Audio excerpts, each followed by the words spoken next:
Welcome to the news on New Day.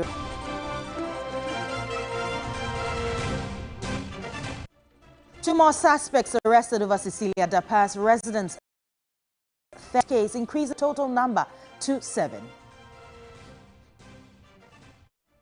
Also, President Akufo-Addo denied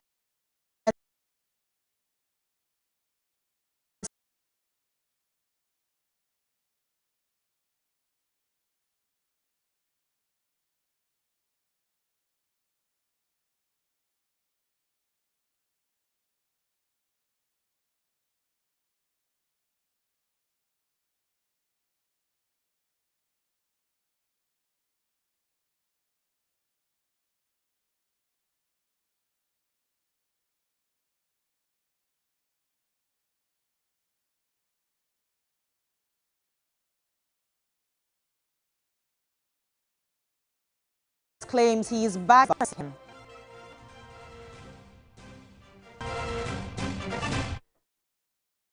Now, first story, the Ghana Independent Broadcasters Association, GIBA, has dragged Communications Minister Ursula Owusu-Ekufo and Net Ghana Limited to court over illegal charges placed on television stations operating in Ghana. Now, according to GIBA, these arbitrary charges have not been approved by Parliament and is praying the court to declare them null and void. Cecil Sunkwa Mills is president of GIBA.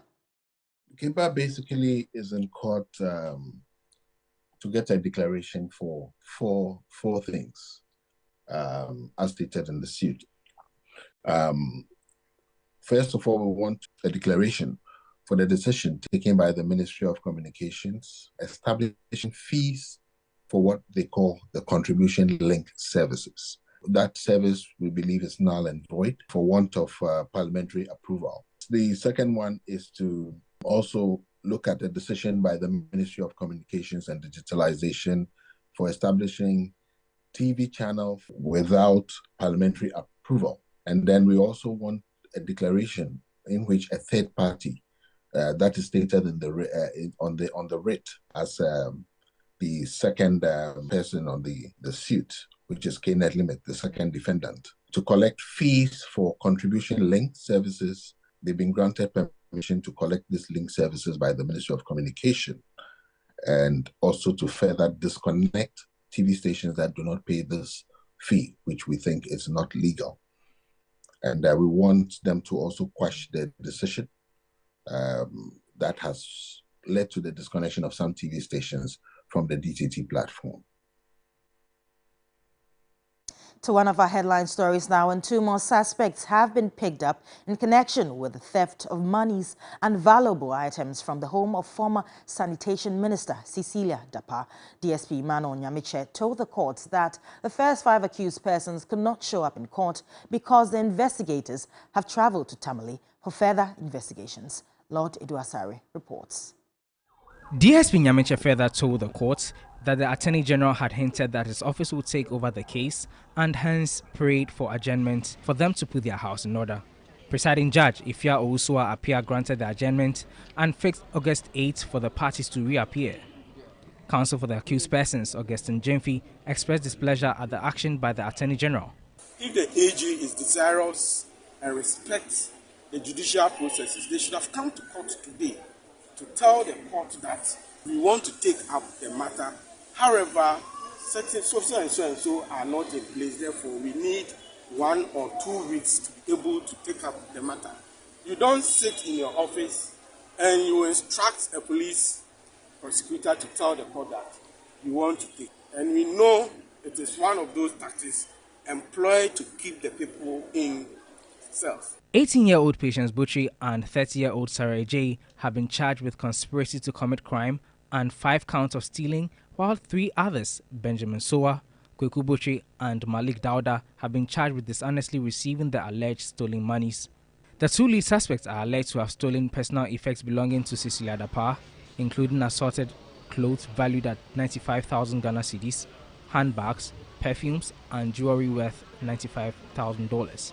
Patience is also accused of stealing 6 pieces of kente cloth worth 90,000 cedis and 6 sets of men's suits valued at $3,000, which belongs to Daniel Sekofor, the former minister's husband. Lord Eduasare, TV3 News, Accra. Now, one person has been confirmed dead and another in critical condition after a wall collapsed on them at a construction site at Ofankor Barrier near Accra. My colleague Godwin Asediba was at the scene and reports. Wednesday, a rather unfortunate incident happened again regarding a building collapsing on workers around the Ofankor North area. Quickly, our team from Abilimpi were dispatched to the scene. Upon arrival, they realized that two people were trapped. One person, we checked the pulse, had died, and then the other person was alive. The most important thing is to sustain life. So we worked strategically to dig around him to be able to safely bring him out. Then after getting him out, we had to now concentrate on retrieving the dead person. As you can see, this, if you check from the wall there, it looks like they were trying to replicate something like that over here. Then if you look deep through the sun, you can clearly tell that because it is the raining season, the sun looks moist.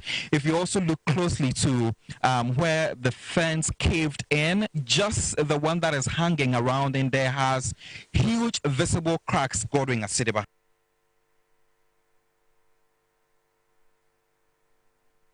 Let's head to Parliament now, and Parliament has concluded contributions on the mid-year budget statement presented by the Finance Minister on Monday. The minority said the economic woes of the country could continue for over 5 years, but the majority side insists the economy is beginning to see recovery. The man who says he won't go to the IMF now says we should give him credit that he has gone with speed and tact. Where is credibility? Where is principle? Elsewhere, ministers will resign when they make a promise, they make a pledge, and they can't keep it. That set the tone for the conclusion on a commentary on a half-year budget. Government brags that it has turned the corner, but concerns have emerged on government's wastage and over-expenditure. Ghana Infrastructure Investment Fund, a fund that actually is part of which is being used to pay for the Terminal 3, which is generating revenue. Somebody in this government have doled out $2 million of that money to a phantom company that doesn't exist, Mr. Speaker. We are urging the majority, look for whoever received that $2 million from Ghana Infrastructure Fund and return the money. The performance of this economic management team, despite the hype over the past 7 years, has been beyond abysmal. With this mess created by this MPP administration, Ghana will require over 5 years of collective sacrifice and dedication to turn things around. Ken Ofori-Atta, in his usual biblical note, Ghanaians must not despair. 1 Kings 18:41. There had been droughts in Israel for 3 years, and Elijah predicted that there will be abundant rain. There is a cloud as small as a man's hand rising out of the sea. For the Speaker, Parliament must work together with the Finance Minister.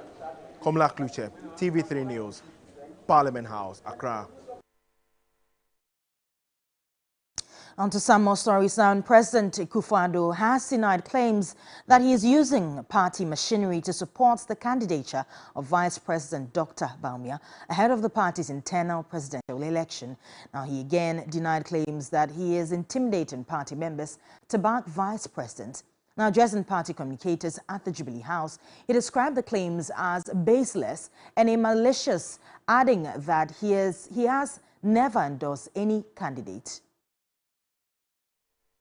The assertions, and it was made by your director, by some in the party, that government is somehow allegedly, quote, intimidating or, quote, coercing party faithful to throw their support behind one of the presidential aspirants, the vice president. I want to say in very clear terms to you and to the world, it is a false and malicious narrative. There's not a single truth. There is not a single person in the MPP who can say that I have asked him or her to support this or that aspirant. I have not set out to dismiss any MMDC or any political appointee because they are supporting a particular aspirant.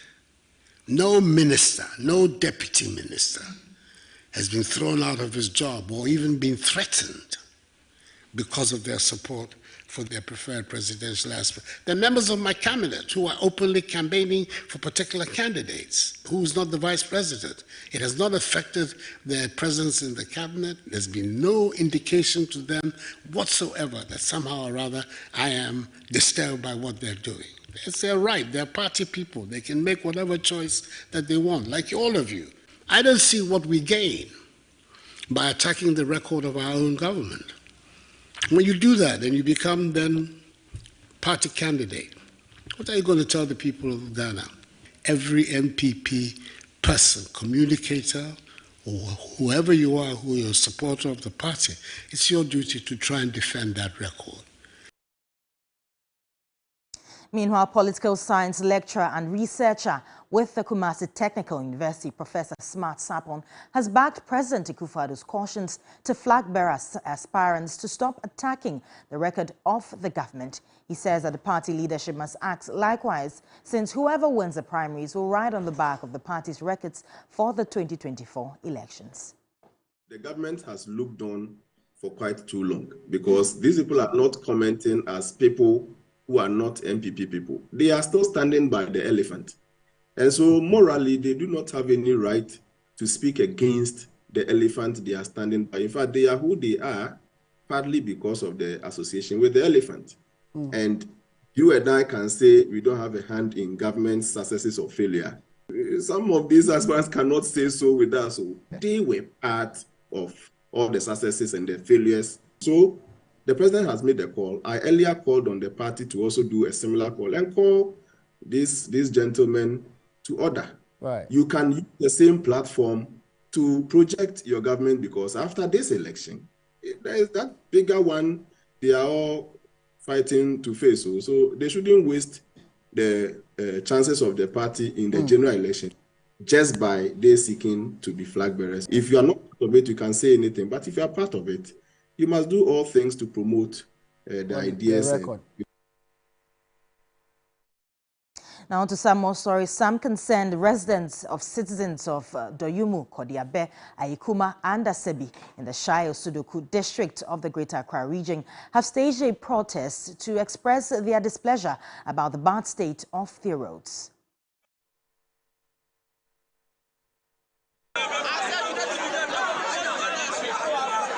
The placards bearing protesters blocked the main road linking their communities and preventing access to and from Kofredia, Doyum and Tama. They described the nature of roads as shameful, wondering why an area with a quarry site should be left in such a state.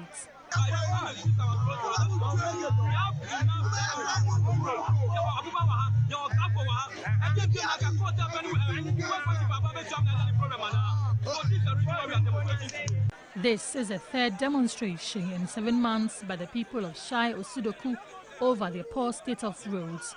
The Shai Osudoku District Assembly gave an assurance to fix the roads after the second demonstration, but only quarry dust was spread over portions of it.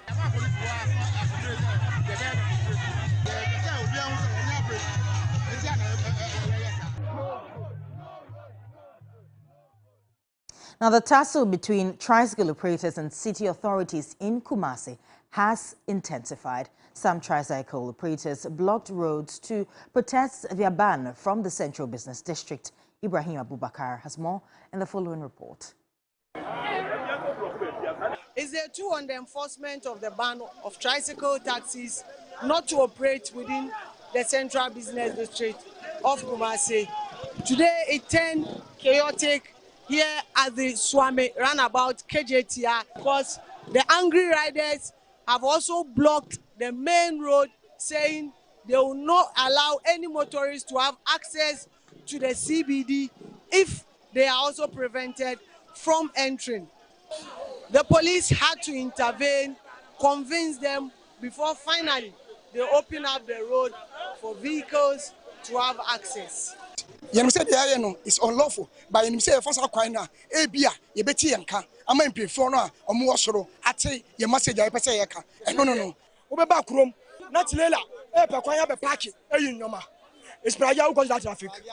They want to get him for the ground. For now, they are demanding that city authorities issue some of them permits to operate within the CBD. You said some time ago you did similar to the short people. Do similar to us. If we are 3,000 in the central business, okay, let us know. Okay, 3,000 you are many. We are giving sticker to 1,000 people. We will understand. Well, it appears coming to agreement between the operators and city authorities will be a difficult task because all of them have taken an entrenched stance. Ibrahim Abubakar, TV3 News, Kumasi. Now, open defecation, a common practice in the Wa West District, is becoming the norm, causing residents to find living conditions unbearable due to the increased prevalence of this habit. Fecal matter is washed into rivers, which are their primary source of water for their household chores. Residents, including those of Dorimon, Ga, and Naha, often meander through bushy areas to attend to nature's call, though aware of the health implications. Fecal matter is washed into rivers, which are the primary source of water for household. There is no single toilet here. My children and I still go to the bush to ease ourselves. We all welcome this toilet project, but unfortunately construction work stalled at this state for years. We need it to be completed to at least reduce the burden. The bushes remain our only source of place for convenience. In this raining season, the weeds are grown, posing threats to our lives. We have to risk snake bites to attend to nature's call, and it costs not less than 600 cedis to treat a snake bite. An expectant mother, Asamawu Inusa from the Ga community, has been harboring fears her unborn baby could be infested with diseases. It is always embarrassing when visitors request for toilet facilities to ease themselves during funerals and other social activities. The situation has again exposed us to health risk.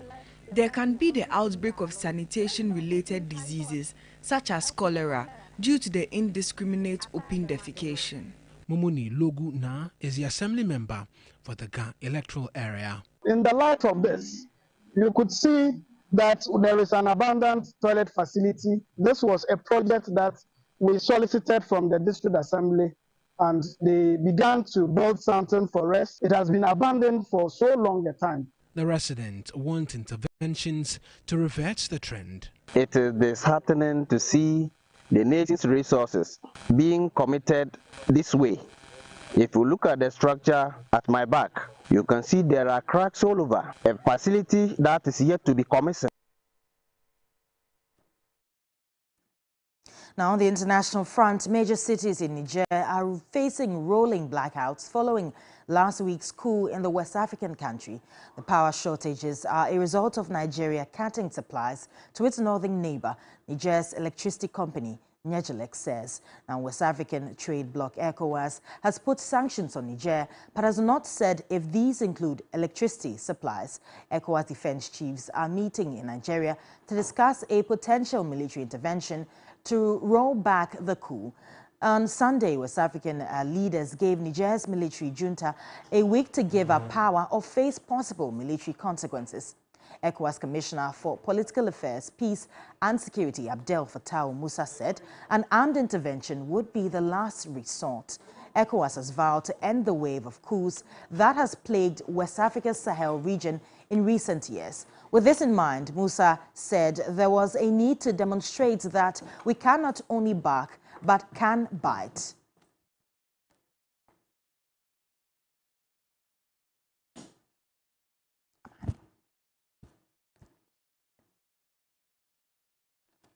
Yes.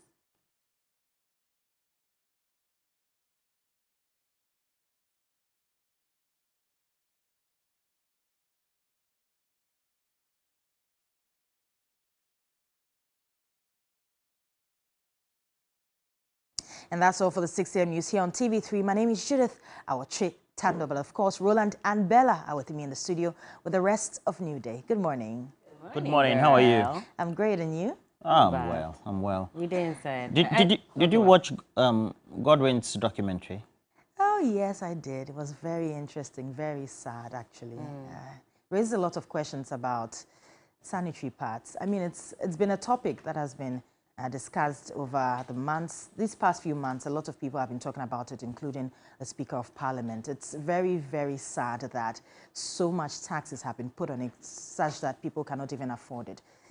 It's a cardinal sin, as the Speaker said, yes. It is, absolutely. Yeah, and for me, it's just the fact that I feel like, you know, government officials over the years have played the ostrich.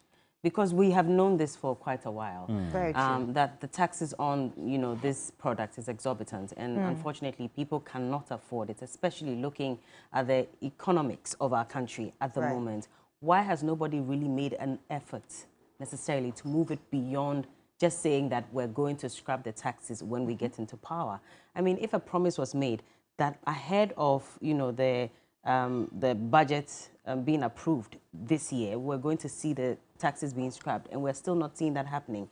How come they are all comfortable sitting in Parliament and just going about business like nothing is wrong? Because everybody has a woman around them, whether it is your wife, your sister, your mother, or even just a help in your house, who you might not even be paying too well. How do you expect that person to be able to afford the sanitary towels? And nobody seems to be doing much about it, and we have to travel all the way to the hinterlands to even bring out the story. These stories have been told over and over, and I feel like, yes, we talk about it, and then everybody says, yes, we'll do something about it, and after a couple of years, we all go back to sleep, and it's a cycle. It's like the rainy season.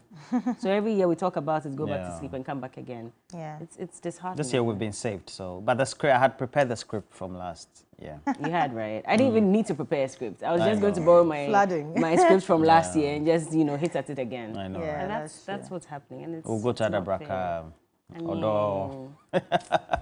Anyway, Judith, thank you very much. Thank you, Roland. Okay, so we'll take you through what we have for the morning.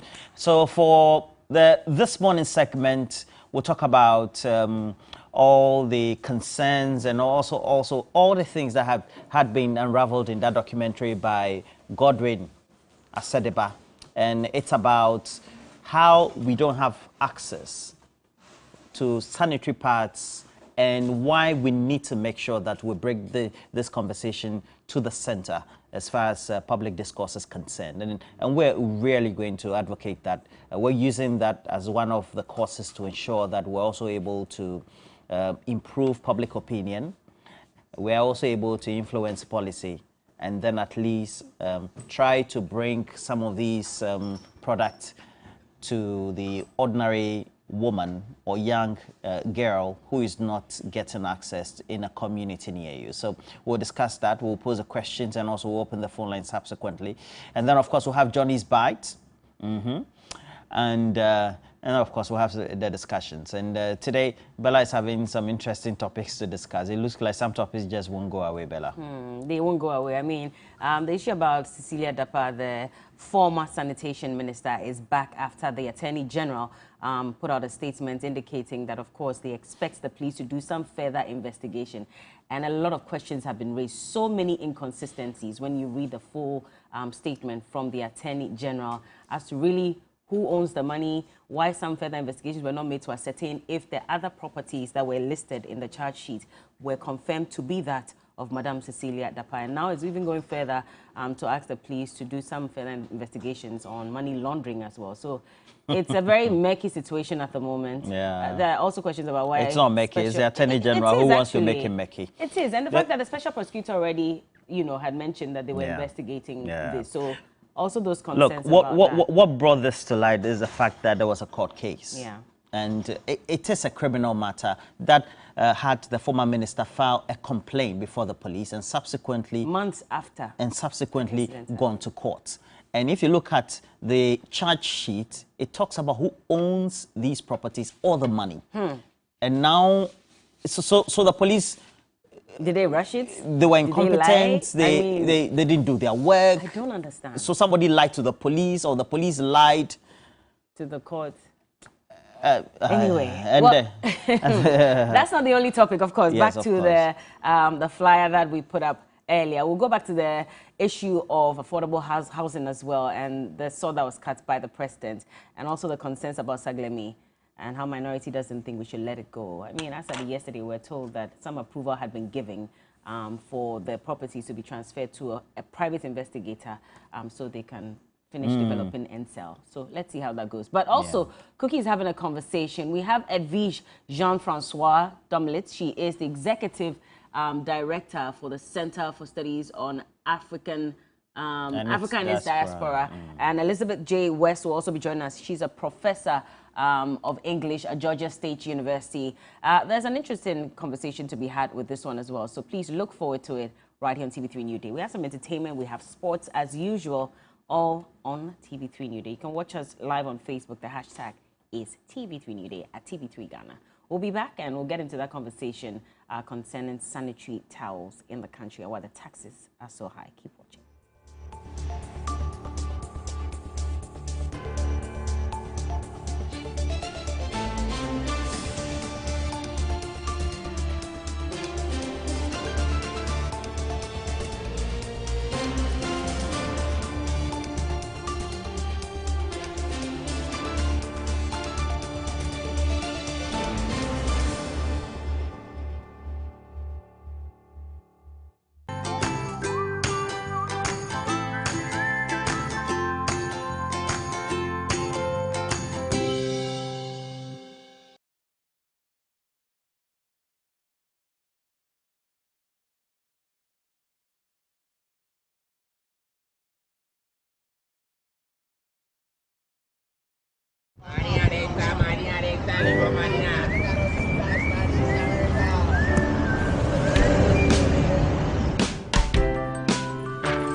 I want you so bad, I'll fuck cracker. I want you